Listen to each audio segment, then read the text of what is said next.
Shalom and good morning everyone. పరిశుద్ధులైన ఎలోయి బిడ్డలారా, అనుదిన కృపావాక్యములో భాగముగా ఈ దినమున లూకా సువార్త 23వ అధ్యాయము 34వ వచనము చూసుకుందాము.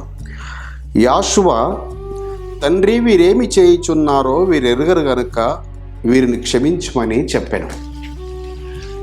ఈ మాటలు ఎప్పుడు చెప్తున్నాడు పరిశుద్ధులారా? సర్వలోక రక్షకుడు, సర్వాధికారి, సర్వలోక రక్షణ నిమిత్తమై ఆయన సశరీరుడిగా ప్రత్యక్షమై పరిశుద్ధమైన జీవితాన్ని 33 సంవత్సరాలు జీవించి తన యొక్క పరిశుద్ధ రక్తమును చిందించడానికి కొరకు ఆ గొల్గతా గిరిలో ఆయన వేలాడబడిన ఆ శిలువ మ్రానుపైన వేలాడి ఆయనను హింసిస్తున్న వారిని ఆయన మనకు మాదిరిగా అక్కడ 7 మాటలు పలికాడు.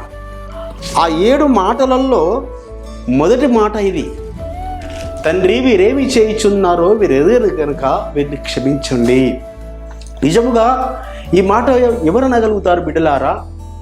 ఆయన సృష్టికర్త కాబట్టి, ఆయన సర్వలోక రక్షకుడు కాబట్టి, ఆయన సర్వాధికారి కాబట్టి ఆ మాట అనగలిగాడు. అయితే ఆయన రక్తంలో కడగబడిన మనము సహితము ఆయన పిల్లలముగా, ఆయన బిడ్డలముగా, ఆయన కుమారులముగా, ఆయన కుమార్తెలముగా, ఆయన నామమును నొసళ్ళ మీద బాప్తిజం ద్వారా ధరించుకున్న మనము సహితము మనల్ని హింసించే వారి కొరకు మనం ప్రార్థన చేయాలి. మనల్ని ఇబ్బంది పెట్టేవారిని, మనల్ని శ్రమల పాలు చేసేవారిని మనము సైతము ఆ విధముగా పలకగలగాలి. తండ్రి వీరేమి చేయుచున్నారో వీరెరుగరు కనుక వీరిని క్షమించండి.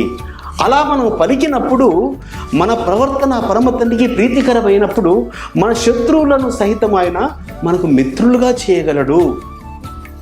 మన శత్రువులు సైతం మనకు మిత్రులుగా చేయగలడు. మనల్ని ఆయన వర్ధిల్ల చేసి ఆయన ఆశీర్వదించగలడు. మన కుటుంబాలను దీవించగలడు. మన యొక్క సంతానమును భూమి యొక్క దేశం యొక్క ఉన్నతలు ఎక్కించగలడు. మరి ముఖ్యముగా ఆయన రాజ్యమును మనము స్వతంత్రించుకోగలము. అలాంటి క్షమాపణ బుద్ధి, అలాంటి మనస్సు, అలాంటి గుణగణాలు ఆయనకు మాదిరిగా ఆయన అడుగుజాడల్లో మనం నడిచి ఆయన ప్రేమను మనం కనపరిచేవారముగా, ఆయన మాదిరికతను మన ద్వారా చూపించేవారముగా, మనల్ని కూడా అలా క్షమించేవారంగా ఉండినట్లుగా పరమ తండ్రి మనల్ని వర్ధిల్ల చేసి ఆశీర్వదించునుగాక.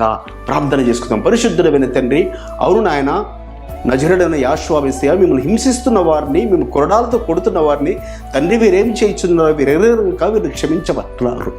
అదే మనస్సు మేము కలిగి తండ్రి మీకు మాదిరికతగా ఈ లోకములో మీ మాదిరిని మేము కనపరిచేవారు ఉంటకు మీ ఆత్మతో అభిషేకించి వర్ధిల్ల చేసి ఆశీర్వదించమని నజరుడైన యాషువ మెస్సియా నామమున స్తుతించి ప్రార్థించి వేడుకుంటున్నాం. పరమ తండ్రి, మన పరలోకపు తండ్రియు, మన రక్షకుడును విమోచకుడును నజరేయుడైన యాషువ మెస్సియా వారి దివ్య సముఖం నుంచి మీకు, మీ కుటుంబాలకు, మీ వంశాలకు శాంతి, సమాధానము, కృపయు నిరంతరము కలుగునుగాక.